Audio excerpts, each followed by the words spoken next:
कर्ताव्य स्तोत्रम प्रभु यीशु मसीह के मीठे और मधुर नाम में फिर एक बार आप सबों का इस YouTube के चैनल पर मैं स्वागत करता हूं। प्रभु को धन्यवाद देता हूं। फिर एक बार आज का यह दिन उसने हमारे जीवन में लेकर आया है ताकि हमारे मुख के द्वारा उसकी स्तुति हो सके, उसकी प्रशंसा हो सके और उसका गुणानुवाद हो सके। हालेलुया। हमारा पवित्र शास्त्र कहता है, प्रभु को महिमा मिले, यही है मेरा अरमान, वहाँ बढ़े मुझ में, रहे उसी का ध्यान।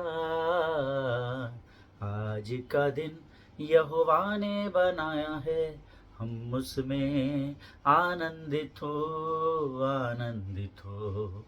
आज का दिन यहोवा ने बनाया है, हम उसमें आनंदित हो, आनंदित हो। आमीन। आज का दिन यहोवा ने बनाया है और प्रभु का वचन कहता है कि क्योंकि यह दिन यहोवा ने बनाया है, हमको इसमें आनंदित होने की जरूरत नहीं। ये सृष्टि, वो आकाश, ये सब कुछ परमेश्वर का है। और अगर उसने भले ही हमारे जीवन की परिस्थितियां विकट क्यों ना हो, लेकिन अगर उसने हमको कहा है कि तुमको आनंदित रहना है, तो वचन कहता है हमको आनंदित रहने की जरूरत है। हालेलुया। क्योंकि जब प्रभु के आनंद में हम बने रहते हैं तो हमारी परिस्थितियां जो हमको कमजोर करने चली जाती है या हमें कमजोर करती है, उसमें प्रभु का आनंद हमें ताकत देता चला जाता है। हालेलुया। क्योंकि प्रभु का आनंद हमारी ताकत है, ऐसा वचन में लिखा हुआ है। आमीन। प्रभु इन बातों को समझने में आपकी सहायता और मदद करे आज के इस पवित्र दिन में, जब परमेश्वर ने फिर एक बार मुझे और आपको इकट्ठा किया है ताकि हम एक नए बात को, परमेश्वर से नए मन्ना को प्राप्त कर सके। इसलिए प्रभु का धन्यवाद दें। और इससे पहले कि आज हम अपने अध्ययन की ओर बढ़े, कल से हमने एक नए विषय को शुरू किया है, जीसस मेक्स यू होल। केवल यीशु मसीह ही है प्रियो इस पृथ्वी पर जो आपको संपूर्ण कर सकता है। आपका धन, आपका इन्फ्लुएंस, आपकी पहचान, आपकी जमीन जायदाद आपको पूर्ण नहीं कर सकती, परंतु केवल यीशु नासरी है जो आपको और मुझे संपूर्ण करता है। हालेलुया। प्रभु का धन्यवाद दे इस विषय के लिए जो परमेश्वर हमारे मध्य में लेकर आया है। कल हमने अध्ययन को शुरू किया था और कल हमने कोड़ियों के विषय में वचन पढ़ा था और अपने अध्ययन की शुरुआत की थी। आज हम उसी अध्ययन में आगे बढ़ेंगे, लेकिन इससे पहले कि हम परमेश्वर की वाणी से भेद की बातों को परमेश्वर की आत्मा के द्वारा प्राप्त करें, क्यों ना हम कुछ वचनों को पढ़कर प्रभु का धन्यवाद करेंगे। आज हमने पढ़ने के लिए जो वचन चुने हैं वो पाए जाते हैं भजन संहिता 25 और उसके 8 से लेकर 13 वचन हम पढ़ेंगे। भजन संहिता 25 उसके 8 से लेकर 13 वचन, नीति वचन 25 उसके 8 से लेकर 13 वचन। Proverbs chapter 25 versus 8 to 13। नीति वचन 25 उसका 8 से 13 वचन। झगड़ा करने में जल्दी न करना, नहीं तो अंत में जब तेरा पड़ोसी तेरा मुंह काला करे तब तू क्या कर सकेगा। अपने पड़ोसी के साथ वाद विवाद एकांत में करना और पराये का भेद न खोलना। ऐसा ना हो कि सुनने वाला तेरी भी निंदा करे और तेरी निंदा बनी रहे। जैसे चांदी के टोकरियों में सोने के सेब हो, वैसे ही ठीक समय पर कहा हुआ वचन होता है। जैसे सोने का नथ और कुंदन का जेवर अच्छा लगता है, वैसे ही मानने वाले के कान में बुद्धिमान की डाढ़ भी अच्छी लगती है। जैसे कटनी के समय बर्फ की ठंड से, वैसे ही विश्वास योग्य दूध से भी भेजने वाले का जी ठंडा होता है। हालेलुया। ये परमेश्वर के वचन है। प्रभु इन पढ़े हुए वचनों पर आशीष दे। बहुत इंपॉर्टेंट वर्ड है, झगड़ा करने में जल्दी न करना। हालेलुया। आमीन। अर्थात जब आप झगड़े कब होते हैं, जब आप क्रोधित होते हैं। वचन में लिखा हुआ है प्रभु के लोगों कि क्रोध करो। मनुष्य है, क्रोध तो आएगा। यीशु मसीह को भी क्रोध आया जब उसने देखा कि मंदिर में लोगों ने व्यापार खोल कर रखा है। लेकिन हमको ये बहुत समझना जरूरी है। ये एग्जाम्पल हर कोई देता है अपने कंफर्ट जोन में आकर। बहुत सारे लोगों को मैंने इस वचन को बांटते हुए देखा है। लेकिन you have to understand the reason of that anger. आपको उस यीशु मसीह को जो क्रोध आया था ना, उसका कारण, उसका बैकग्राउंड समझने की जरूरत है। उसको क्रोध इसलिए नहीं आया क्योंकि लोग उसके विरोध में बात कर रहे थे। उसको क्रोध इसलिए नहीं आया क्योंकि लोगों ने उसको धोखा दे दिया। उसको क्रोध इसलिए नहीं आया क्योंकि लोग उसकी सुन नहीं रहे थे। उसको क्रोध इसलिए आया क्योंकि परमेश्वर के मंदिर को उन्होंने व्यापार बना दिया था। हालेलुया। आमेन। बैकग्राउंड को बहुत समझना जरूरी है। लोग वचन तो बताते हैं लेकिन अपनी सुविधा के अनुसार बताते हैं। ना ना, आपको ये समझना होगा, क्योंकि मंदिर परमेश्वर के राज्य के साथ परमेश्वर के राज्य का अपमान हो रहा था, इसीलिए यीशु मसीह को क्रोध आया। आमेन। और जब क्रोध आता है तो झगड़े रगड़े होते हैं। और एक जगह नीति वचन में ही लिखा है, झगड़े रगड़े केवल अहंकार के द्वारा होते हैं। हालेलुया। तो क्या आपके अंदर अभिमान और अहंकार है क्या? क्योंकि हम जानते हैं अहंकार ही शत्रु के पतन का कारण बन गया था। हालेलुया। सो क्रोध आएगा, क्रोध स्वाभाविक है, मनुष्य है, मनुष्य को क्रोध आएगा। सबसे पहली बात, उस क्रोध का कारण, उसके पीछे का बैकग्राउंड समझने की कोशिश करना। आमेन। यीशु मसीह को क्रोध इसलिए आया क्योंकि मंदिर के साथ सौदा हो रहा था। आज बहुत सारे ऐसे लोग हैं जिन्होंने मंदिर के नाम से दुकान खोल कर रखे हैं। दुकान है ना, हमारे पास्टर हमेशा बोलते हैं, मैंने अपनी दुकान को बहुत वर्ष पहले बंद कर दिया। हालेलुया। लोगों ने अभी उसको बिजनेस बना लिया है। आमेन। इसीलिए मुझे और आपको सचेत रहने की जरूरत है। वचन कहता है झगड़ा करने में जल्दी नहीं करना, अर्थात झगड़ा करना ही नहीं। क्यों? नहीं तो अंत में जब तेरा पड़ोसी तेरा मुंह काला करे तब तू क्या कर सकेगा? आमेन। अक्सर झगड़े और वाद विवाद, इसका अंत बुरा ही होता है। अक्सर मैक्सिमम टाइम इसका अंत आपको बुरा ही मिलेगा। इसीलिए वचन कहता है झगड़े नहीं करना। जैसा जीवन आता है ना आपके तरफ, प्रभु के भय में उसको वैसा जीवन जीने की कोशिश करना। प्रभु के भय में, संसार के भय में नहीं। क्योंकि जब आप परमेश्वर के भय में अपने जीवन को जीते हैं, देखिए तकलीफें आएगी, परिस्थितियां विकट होगी, शत्रु आपको ललचाएगा। अगर आप सब बातों में सिद्ध हो गए तो शत्रु आपको गुस्सा दिलाएगा, आपको क्रोधित करेगा, ताकि आप झगड़े रगड़े कर सके, जिससे आपके अंदर अहंकार आए, आपके झगड़े रगड़े के द्वारा आपका मुंह काला हो। इसलिए झगड़े रगड़े नहीं करना प्रभु के लोगों। वचन कहता है झगड़े करने में जल्दी न करना, नहीं तो अंत में जब तेरा पड़ोसी तेरा मुंह काला करे तो तू क्या कर सकेगा? क्वेश्चन मार्क, अर्थात तू कुछ नहीं कर सकेगा। आमीन। इसीलिए सचेत रहना। किसी को गुस्से में दो बात बोलने से पहले, किसी पर चिल्लाने से पहले, किसी के बारे में नुक्ताचीनी करने से पहले अपने आप को जरूर जांच लेना। अब अपने पड़ोसी के साथ वाद विवाद एकांत में करना और पराये का भेद न खोलना। ये 8, 9 और 10 वचन, ये जो वचन है ना, ये किसी के बारे में बुरा न बोलने के विषय में सिखाते हैं। अपने पड़ोसी के साथ वाद विवाद देखिए, झगड़ा करना, वाद विवाद करना, झगड़े को फाइट कहते हैं, वाद विवाद को डिबेट कहते हैं, है ना। सो वाद विवाद अलग हो गया। किसी विषय को लेकर आपस में दो जन बैठकर एक दूसरे के सामने डिबेट करे उस बात पे, दैट इज डिफरेंट। लेकिन वाद विवाद यानी झगड़ा नहीं होता है। मैन, हम स्कूल में थे, जब छोटे थे तो हमारे स्कूल में डिबेट कंपटीशन होता था। उसमें मैंने बहुत बार पार्टिसिपेट किया है, बहुत बार मुझे प्राइजेस भी उसमें मिले हैं।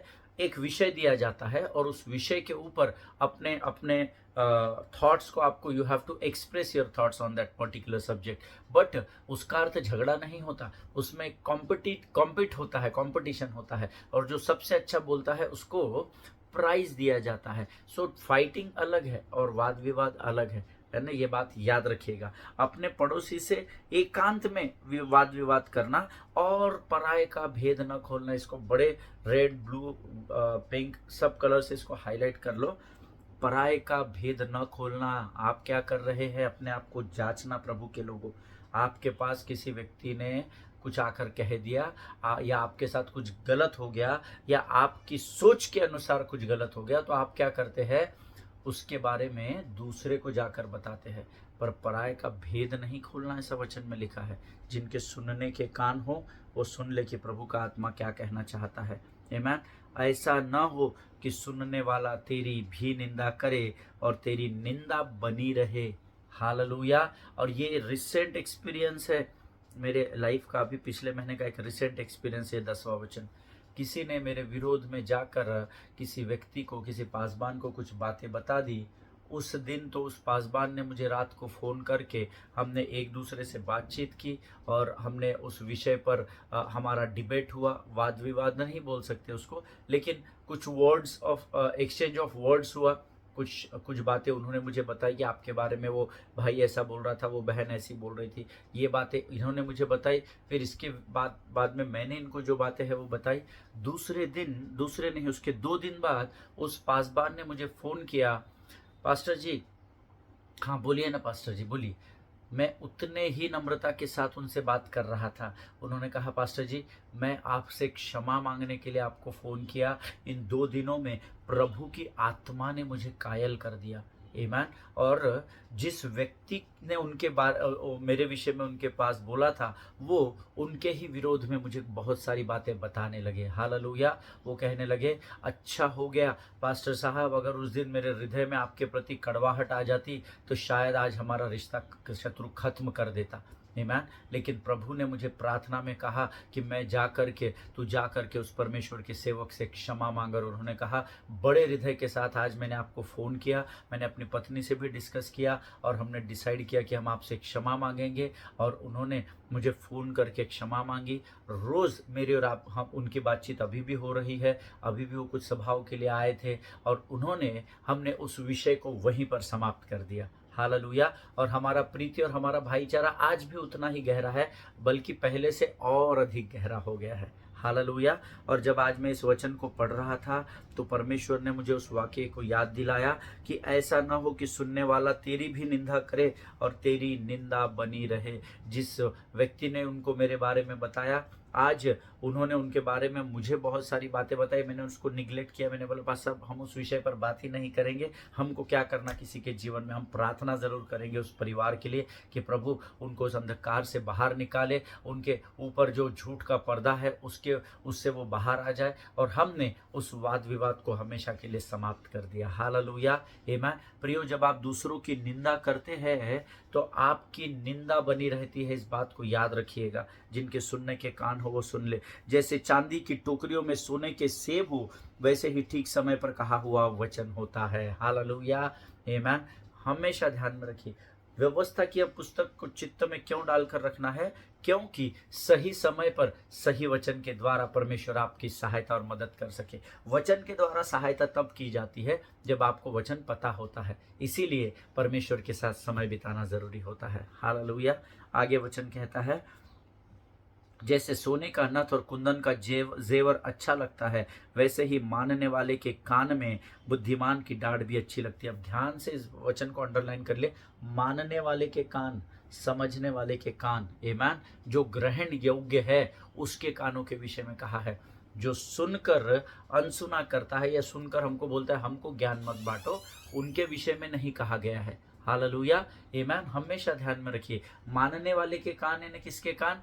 नम्र व्यक्ति के कान, दीन व्यक्ति के कान। जब उसको कुछ बातों को बताया जाता है, उसको कुछ बातों को सिखाया जाता है, और जब वो उन बातों का पालन करता है, उसको कहते हैं मानने वाले के कान। हालेलुया। नहीं तो आप अभी जाकर किसी को कुछ समझाओ, अरे पास्टर साहब आप हमको मत बताओ, हमको उनके बारे में सब मालूम है क्या नहीं। हमको अनुभव भी है, हमने बहुत लोगों से सुना है, हमको उनके बारे में ज्ञान नहीं। मानने को तैयार नहीं है। लेकिन वचन कहता है मानने वाले के कान में बुद्धिमान की डांट भी अच्छी लगती है। हालेलुया। जिनके सुनने के कान और समझने की बुद्धि, वो समझिए कि परमेश्वर मुझे और आपको क्या सिखाना चाहता है। आमीन। आगे वचन कहता है, जैसे कटनी के समय बर्फ की ठंड से, वैसे ही विश्वास योग्य दूध से भी भेजने वालों का जी ठंडा होता है। हालेलुया। परमेश्वर के सेवक या परमेश्वर जब आपके पास किसी रूप में किसी परमेश्वर के सेवक को भेजता है, उसकी बात को सुनिएगा, उसकी बात को समझिएगा, उसको टालना नहीं। ये नहीं भूलना कि वो परमेश्वर का चुना हुआ व्यक्ति है। आप उसका न्याय नहीं करना वो अच्छा है या बुरा है। वो न्याय उसको जिसने चुना है ना, वो करेगा। वो आपसे बेहतर जानता है कि वो मनुष्य क्या है और क्या नहीं है। आमीन। आपका एक ही काम है, जब वो आता है उसकी बातों को सुनना। अगर जीवन के आधार पर अर्थात पवित्र शास्त्र के आधार की बातें हैं तो उसको जरूर ग्रहण करना। अगर पवित्र शास्त्र से उसकी बातें मेल नहीं खाती है, उसको मुबारक कर देना। लेकिन न्याय नहीं करना प्रभु के लोगों, क्योंकि अंत में हमने पढ़ा,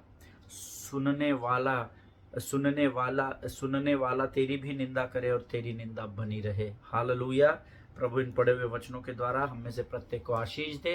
ये समय है प्रियो जब हम अपने आप को नम्र और दीन करेंगे, और जो आने वाला वचन है उसको समझने के लिए हम परमेश्वर को अपना समर्पण करेंगे। Let us pray. आइए हम अपनी आंखों को बंद करें, सिरों को झुकाकर प्रार्थना करें। खुदावंद प्रभु यीशु मसीह के मीठे और मधुर नाम के लिए फिर एक बार तुझे धन्यवाद देते हैं राजा। प्रभु धन्यवाद देते हैं आने वाले वचनों के लिए, आज के इस पवित्र दिन के लिए प्रभु, जो तूने हमारे जीवन में एक नए विश्वास, नई आशा के साथ लेकर आया है पिता। प्रभु जी हम धन्यवाद देते हैं जिस विषय को तू हमारे मध्य में लेकर आया है प्रभु, और हम सीखना चाहते, जानना चाहते हैं परमेश्वर पिता कि किस प्रकार से तू हमें संपूर्ण बनाता है प्रभु जी। इस वचन के द्वारा हमें आशीषित करना राजा, इन वचनों को समझने के लिए लगने वाली स्वर्गीय समझ, बुद्धि और ज्ञान से भरकर तैयार कर प्रभु परमेश्वर पिता, ताकि तेरे वचन व्यर्थ ठहर कर जमीन पर गिरने न पाए प्रभु जी। इस समय हम अपने आप को नम्र और दीन करते हैं। शत्रु की हर एक युक्ति और योजनाओं का खंडन जो वो हमारे विरोध में करता है, उसका खंडन हम यीशु नासरी के नाम से अपने जीवन से करते हैं राजा। प्रभु आज के दिन भर की तमाम आशीषों के लिए तुझे धन्यवाद देते हैं। आगे का संपूर्ण समय तुझे सौंपते हुए अपने आप को यीशु के लहू में डुबोते हैं, और विनती को धन्यवाद के साथ हमारे उद्धारकर्ता जीवित परमेश्वर यीशु नासरी के मीठे और पवित्र नाम में मांगते हैं। सुन और बड़ी दया से ग्रहण कर, आमीन। हालेलुया। फिर एक बार इस YouTube के चैनल पर आप सबों का स्वागत करता हूं। कल से हमने एक नए विषय को सीखना शुरू किया है। यीशु तुम्हें संपूर्ण बनाता है। Jesus makes you whole. There is nobody in this world, there is nobody about this world. इस संसार में ऐसा कोई नहीं, इस संसार के ऊपर जो स्वर्ग है उसमें भी ऐसा कोई नहीं है जो आपको कंप्लीट कर सकता है, जो आपको संपूर्ण कर सकता है। केवल यीशु मसीह ही है जो मुझे और आपको कंप्लीट करता है, संपूर्ण करता है। हालेलुया। और उसके लिए कल हमने एक अध्ययन को पढ़ा था, लूका रचित सुसमाचार उसका 17 अध्याय उसके 11 से 16 वचन हमने पढ़े थे। आमीन। मैं चाहता हूं जल्दी से हम इन वचनों को एक साथ पढ़ दें और उसके बाद फिर हम आगे बढ़ेंगे, ताकि कल जो लोग नहीं सुन सके हैं या जो लोग आज मुझे सुन रहे हैं लेकिन इन वचनों को पढ़कर नहीं आए हैं, आप इस अध्ययन के साथ कनेक्ट हो सके। आमीन। आपका मेल मिलाप हो सके। Let us open your Bible to the book of Luke, the gospel of Luke chapter 17 verses 11 to 14। लूका रचित सुसमाचार उसका 17 अध्याय उसके 11 से 14 वचन हम पढ़ेंगे, 11 से 16 वचन हम पढ़ेंगे। ऐसा हुआ कि वह यरूशलेम से जाते हुए समारिया और गलील के बीच से होकर जा रहा था। किसी गांव से प्रवेश करते समय उसे 10 कोढ़ी मिले। उन्होंने दूर खड़े होकर ऊंचे शब्द से कहा, हे यीशु, हे स्वामी, हम पर दया कर। उसने उन्हें देखकर कहा, जाओ और अपने आप को याजकों को दिखाओ। और जाते ही जाते वे शुद्ध हो गए। तब उनमें से यह देख कर कि मैं चंगा हो गया हूं, ऊंचे शब्द से परमेश्वर की बड़ाई करता हुआ लौटा और यीशु के पांव पर मुंह के बल गिरकर उसका धन्यवाद करने लगा, और वह सामरी था। हालेलुया। जितनों ने मेरे साथ इस वचन को पढ़ा है, प्रभु आप में से प्रत्येक को आशीष दे। नाउ एक बात को ध्यान रखिएगा, मैंने आपको कल बताया था, one thing to be notice here that 9 out of 10 people 9 were Jews। 9 लोग जो थे ना कोढ़ी, वो यहूदी थे, और एक जो था वो सामरी था, अर्थात अन्य जाति था। वो यहूदी नहीं था, वो परमेश्वर की प्रजा का भाग नहीं था, वो अन्य जाति था, वो सामरी था, ऐसा लिखा हुआ है। और वो केवल एक ही था जो प्रभु को धन्यवाद देने वापस आया। हालेलुया। 10 में से जो उसके अपने 9 लोग थे वो नहीं आए, पर वो सामरी मनुष्य, इसीलिए उसका स्पेशली यहाँ पर उसको लिखा गया है कि वो सामरी था। आमीन। अब आगे के वचन को हम पढ़ेंगे 17 से आगे, लूका 17:17। इस पर यीशु ने कहा, क्या 10 शुद्ध नहीं हुए? तो फिर वो 9 कहाँ है? क्या इस परदेसी को छोड़ और कोई ना निकला जो परमेश्वर की बड़ाई करता? तब उसने उससे कहा, उठकर चला जा, तेरे विश्वास ने तुझे चंगा किया है। हालेलुया। आमीन। ये 17 और 18 वचन बहुत इंपॉर्टेंट है। मैं चाहता हूं हम फिर से एक बार पढ़ेंगे, सिर्फ पढ़ने के लिए मत पढ़ना, समझने के लिए पढ़ना। फिर से एक बार पढ़ेंगे, लूक 17, 17 and 18। इस पर यीशु ने कहा, क्या 10 शुद्ध नहीं हुए? तो फिर वो 9 कहाँ है? क्या इस परदेसी को छोड़ कोई और ना निकला जो परमेश्वर की बड़ाई करता? तब उसने उससे कहा, अर्थात यीशु ने उस सामरी से कहा, उठकर चला जा, तेरे विश्वास ने तुझे चंगा किया है। हालेलुया। हिंदी में ट्रांसलेशन बराबर नहीं है। मैं चाहता हूं इसमें कुछ बातें आप अंडरलाइन करें। एक परदेसी शब्द आया है, परदेसी, इसको आप अंडरलाइन कर ले। और आखिरी का भाग, तेरे विश्वास ने तुझे चंगा किया है। आमीन। तेरे विश्वास ने तुझे चंगा किया है। अंग्रेजी में इसका सटीक ट्रांसलेशन आया आखिरी लाइन का, your faith has made you whole, WHOLE, whole. आमीन। तेरे विश्वास ने तुझे संपूर्ण किया है, तुझे कंप्लीट किया है, ऐसा ओरिजिनल ट्रांसलेशन है, ऐसा ग्रीक भाषा में ट्रांसलेशन आया है। तेरे विश्वास ने तुझे चंगा किया है, ये प्रॉपर ट्रांसलेशन नहीं है। नाउ मैं प्रभु से ये पूछने लगा, प्रभु यहाँ पर होल का अर्थ क्या है? संपूर्ण है, कंप्लीट है, मैं समझा नहीं। जा तेरे विश्वास ने तुझे संपूर्ण किया है, तो फिर तूने बर्तमाई के टाइम में ऐसा क्यों नहीं लिखा कि जा your faith has made you whole? या तूने 12 वर्ष से लहू बहने वाली स्त्री को, या 38 वर्ष के रोगी को, या उस लकवे के रोगी को तूने ये क्यों नहीं कहा? तूने सब जगह यही लिखा है, तेरे विश्वास ने तुझे चंगा किया है। तूने उनको क्यों नहीं कहा कि जाकर तू चला जा, क्योंकि तुझे मैंने तेरे विश्वास ने तुझे संपूर्ण कर दिया है। Amen. So we have to understand. हम बाइबल बहुत आसानी से पढ़ लेते हैं और हम सबको एक समान ही मानते, चंगा किया, चंगा किया, चंगा किया, प्रभु चंगा करने वाला परमेश्वर है, नो डाउट इन इट। प्रभु चंगा करने वाला परमेश्वर है, नहीं। मैं उससे और एक बात आगे बढ़ाऊंगा कि परमेश्वर यीशु मसीह के अलावा कोई और नहीं है जो आपको चंगा कर सकता है। सो चंगा करने वाला केवल एक ही नाम है इस पृथ्वी पर और उस स्वर्ग में, जो यीशु नासरी के नाम से पहचाना जाता है। Hallelujah. But we have to understand, यहाँ पर हमको इस वचन की गहराई को समझना पड़ेगा।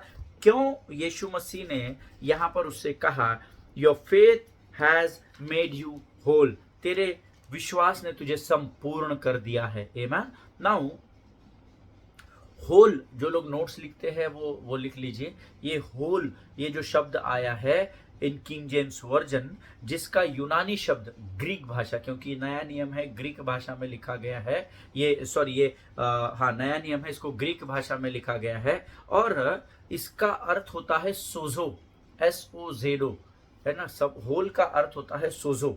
सोजो इस ग्रीक शब्द से होल ये शब्द आया। सोजो का अर्थ है संपूर्ण, और इसका इंग्लिश ट्रांसलेशन अगर आप देखेंगे, ग्रीक भाषा का शब्द सोजो का अंग्रेजी ट्रांसलेशन है कंप्लीट और रिस्टोर्ड और अनडिवाइडेड, है ना। ये इसके इंग्लिश के गूगल में अगर आप जाएंगे तो शायद ये शब्द आपको मिलेंगे, होल का ट्रांसलेशन, क्योंकि मैंने सीधा इसको ग्रीक डिक्शनरी से ट्रांसलेट किया है। सोजो का इंग्लिश ट्रांसलेशन होता है या आइदर कंप्लीट और रिस्टोर्ड और अनडिवाइडेड। रिस्टोर्ड है ना, पुनर्स्थापित हम जिसको बोलते हैं। आमेन। पुराने समयों में कोढ़ की जो बीमारी होती है वो एक भयंकर बीमारी थी।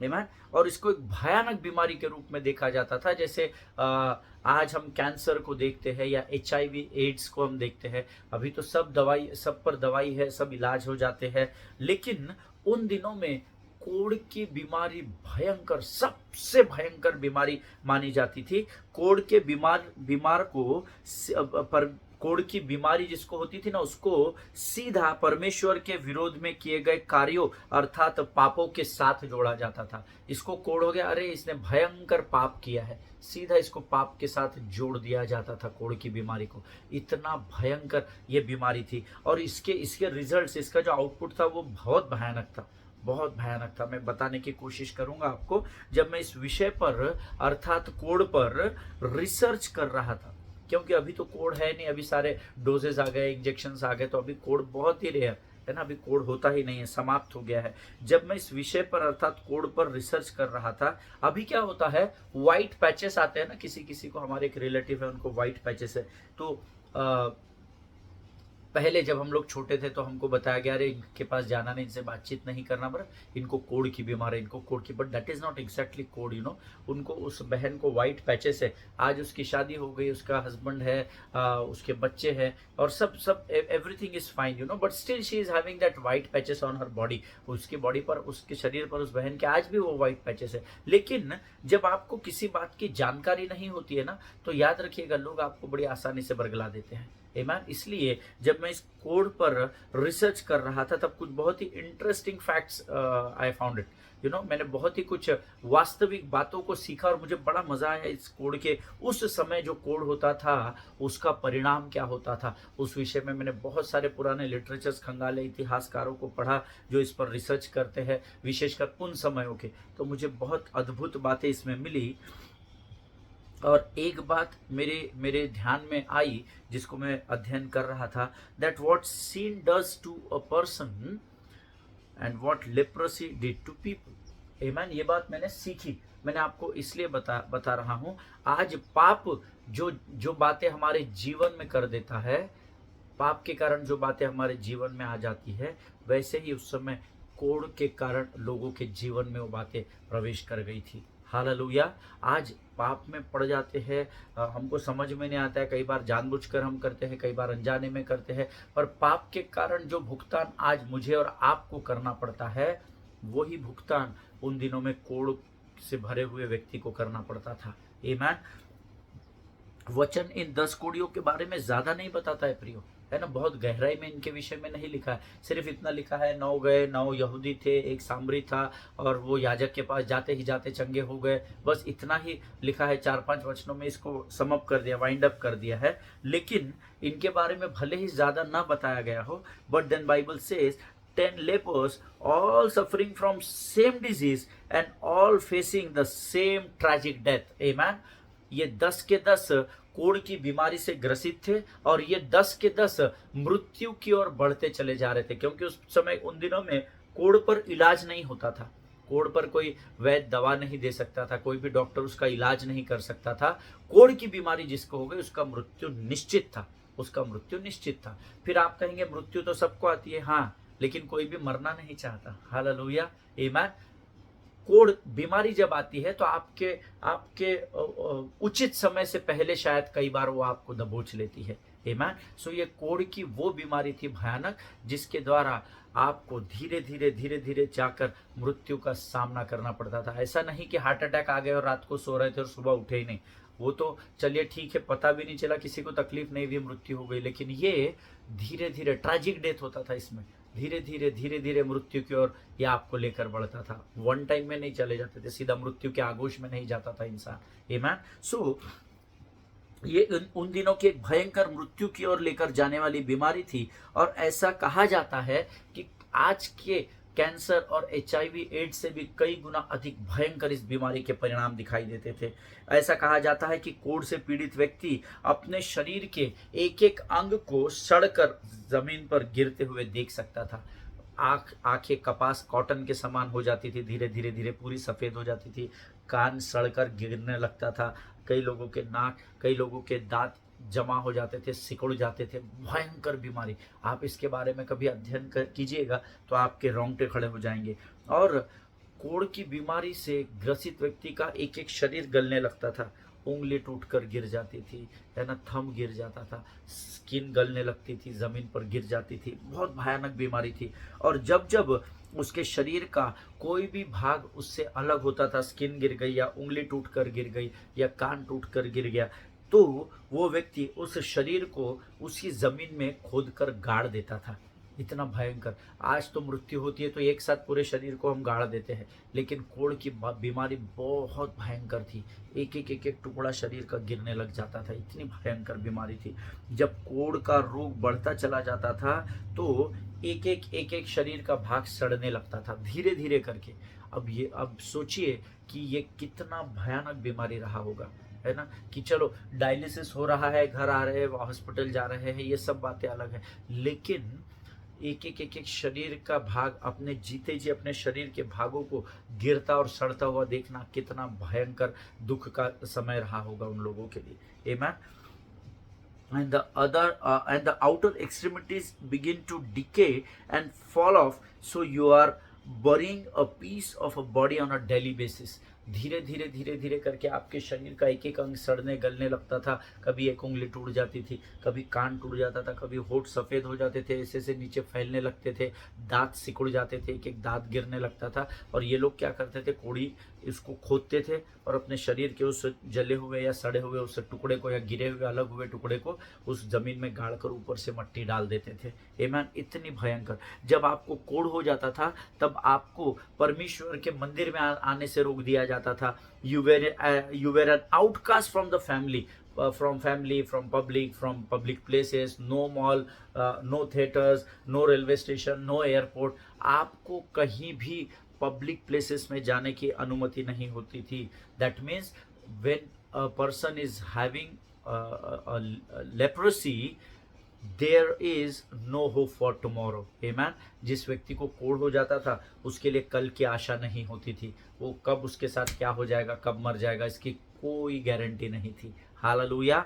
Know dreams, nothing nothing nothing nothing. कोई ड्रीम्स नहीं, कोई विजन नहीं, कोई उसकी सोच के अनुसार होने वाले काम नहीं, कोई उसकी योजनाएं वो नहीं बना सकता था, क्योंकि ये पब्लिक में जा ही नहीं सकता था। फैमिली से दूर, वाइफ से दूर, बच्चों से दूर, माता पिता से दूर, कलीसिया में जाने की अनुमति नहीं, मंदिर में आने की अनुमति नहीं, संसार से अलग फेंक दिया जाता था। इतनी भयंकर बीमारी। केवल आपको वही व्यक्ति दिखता था जो आपके समान है, जिसको कोढ़ है। जैसे आपका शरीर गल रहा है, आप उसका भी शरीर गलते हुए देखते थे। मृत्यु नहीं आती थी, परंतु अंदाजा लगाइए धीरे धीरे जिसके शरीर का एक एक अंग टूट रहा है, गिर रहा है, सड़ रहा है, उसका उसका उसका मेंटल स्टेट क्या होता होगा, उसके सोचने की शक्ति कितनी कमजोर हो जाती होगी। वो मर भी नहीं रहा है, धीरे धीरे मृत्यु का सामना करता चला जा रहा है।